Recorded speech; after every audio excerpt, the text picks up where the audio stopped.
Hey, what's going on, everybody? I'm just looking to see how many of y'all are coming on. While you're coming on, say hello, say what's up. Just want to share a couple of nuggets with you, as a matter of fact. First of all, can y'all see that? This is the new gear. Brothers, you need to get your mafia gear. Men of faith in action, or men of faith in action. See that? Men of faith in action. So what's going on, everybody? Look, I wanted to just jump on this Friday and talk about a little bit about faith. Two or three things. First of all, I'm about to start just loading you up with all kind of God gear. Okay, the mafia, right? I'm about to start loading you up with all kinds of God gear. Why is that? Well, because I really think that the Bible is right when it says, let the redeemed of the Lord say so.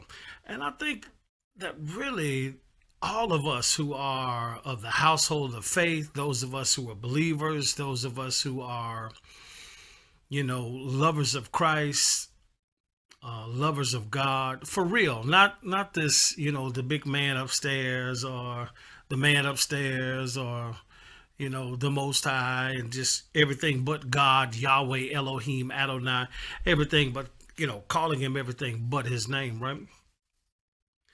I really think it's a good time for all of us to really become more aggressive about our position of belief. And I know a lot of people talk about, some people think that, if they advertise or if they speak about their beliefs or if they represent their conviction and constitution on a public stage, that there may be some type of backlash or unrealistic expectation of their lifestyle. Of course, everybody always talks about hypocrites and everything like that, right there. So first of all, let me talk a little bit about hypocrites. Let me talk about what a hypocrite is. And I'm not going to be theological and deep and everything, but I just want to have this little chat with you. First of all, let's be real clear that a hypocrite is not somebody that goes to church on Sunday and goes to the club on Monday. No, that's not what a hypocrite is. That's what a person is who is working through the balances of life or living a balanced life. I don't even know. A hypocrite is not a person that goes to church on Sunday and has a glass of wine at dinner on Monday. Yeah, I'm saying it to make all the church people uneasy.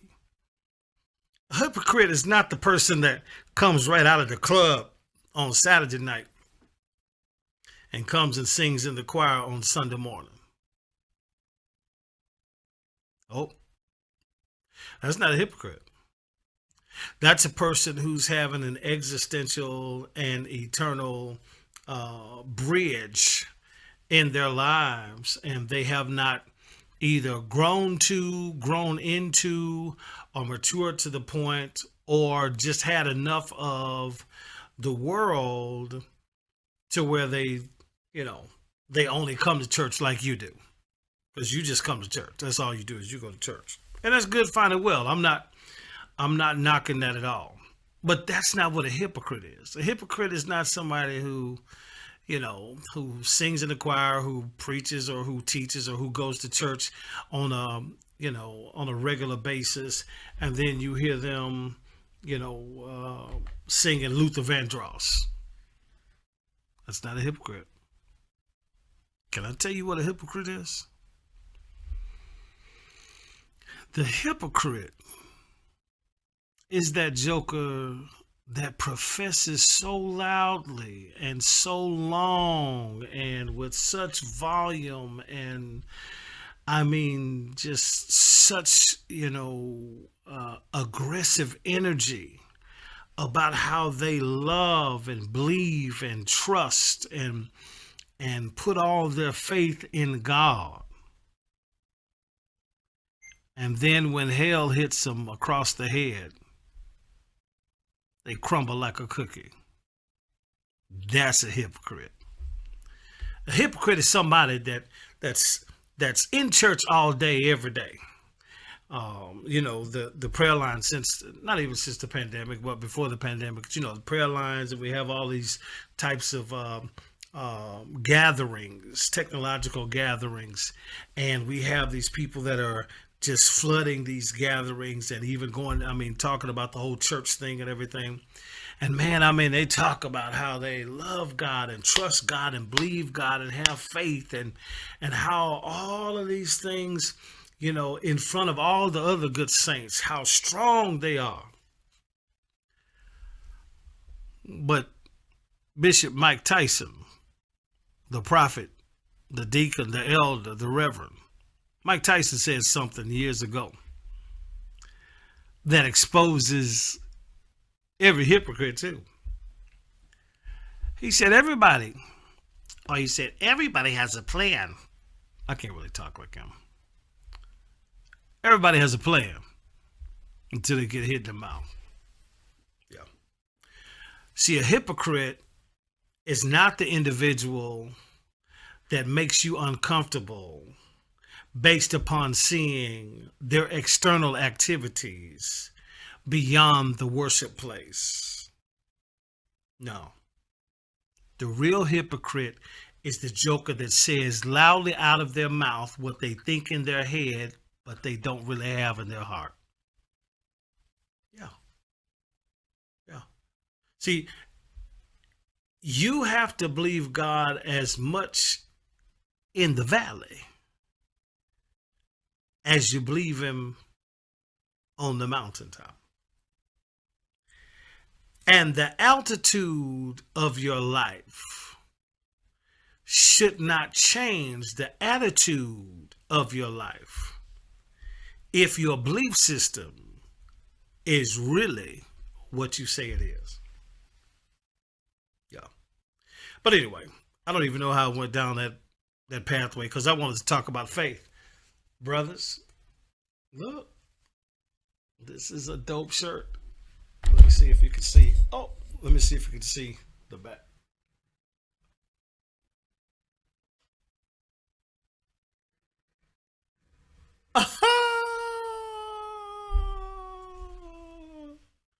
Almost feel like Don Cornelius, the soul train. Men of faith in action. You got to be about it. Yep. See, that's why I want to talk about faith for a minute. There are a lot of people who talk about how they have faith. But the truth of the matter is, faith has a requirement. And the requirement is that you put it in action. Yeah. The anatomy of faith is the substance of things hoped for and the evidence of things not seen. That's not the definition of faith. The definition of faith is based upon the works in which accompany the words. It's the deed that accompanies the dialogue. Mm-hmm. It's the substance that accompanies the style. Yeah, that's what faith is. Because faith without works is dead. So faith has a requirement. Faith requires that you put some work in. Somebody ought to type that. Put some work in. You got to put some work in. You got to put some work in. But the beautiful thing about the requirement of faith, where you have to put the work in, guess what, y'all? Faith always renders. Faith never requires without rendering. In other words, it always gives you more than what you had, but you believed for it and did something in order to manifest it because it was already there, because God already had it in place, right? And it rendered you the return that blessed your life. Yeah, there are a lot of people who are always talking about how Man, Lord, enlarge my territory. We got this whole prayer of Jabez, and Donald Lawrence did a great job at creating a song, enlarge my territory. And we say, Lord, enlarge my territory. And the one thing about enlarging your territory that you've got to understand is that there is no sense in you asking God to enlarge your territory if you're not going to possess it. Somebody will type, go get it. Yeah, if you're not going to possess it, why are you asking him to enlarge it? See, there are a lot of people that want God to enlarge their territory, but they're not willing to leave the territory they're in. And let me say this about leaving. I need you to understand. I tell people all the time, and I've said it down through the years. Everybody that left Egypt with you ain't going to Canaan. Yeah, they're simply not. They either don't have the commitment or the capacity, right? Or maybe they don't have a combination of both. But you have to be okay with that. But let me talk about this faith thing a little bit. The definition of faith is not the substance of things hoped for, the evidence of things not seen. That's what faith is made of.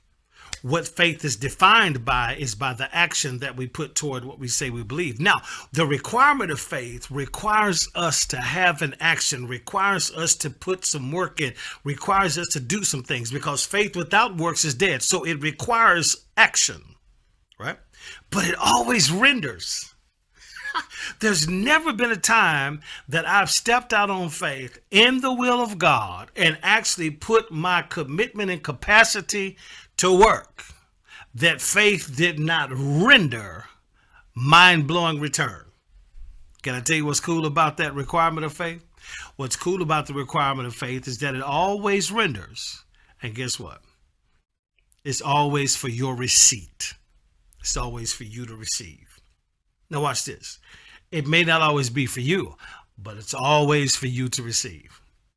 Yeah. A lot of people talk about, man, I want to go to the next level. I want to go to the next level. And the one thing about it, this whole enlarging your territory and going to the next level and God taking you to the next level, let me explain to you what being taken to the next level is when it comes to God. When you're taken to the next level, you are given access to the next level, and you have to come to the next level with the commitment and capacity that says that you deserve to get there. Now watch this. None of us deserve anything, but by the grace of God we have it. So since we have the grace, then the least we could do is while we're praying and believing and asking God to take me to the next level. And please, y'all, don't get caught up. This is Black History Month. Please don't be historical and talk about this whole 2022. It's not for me. It's not for you. Or, all these cliches, or 2022. I know what it do, or I'm going to do in 2020. No, don't do all that. No. Shut up and go to work. It's that simple. Yeah. So stop talking about you're looking for God to take you to the next level when he's willing to give you access to it, but you have to make the move, right? The children of Israel, he says, man, I'm giving you a land that's flowing with milk and honey, but he told them, go possess it.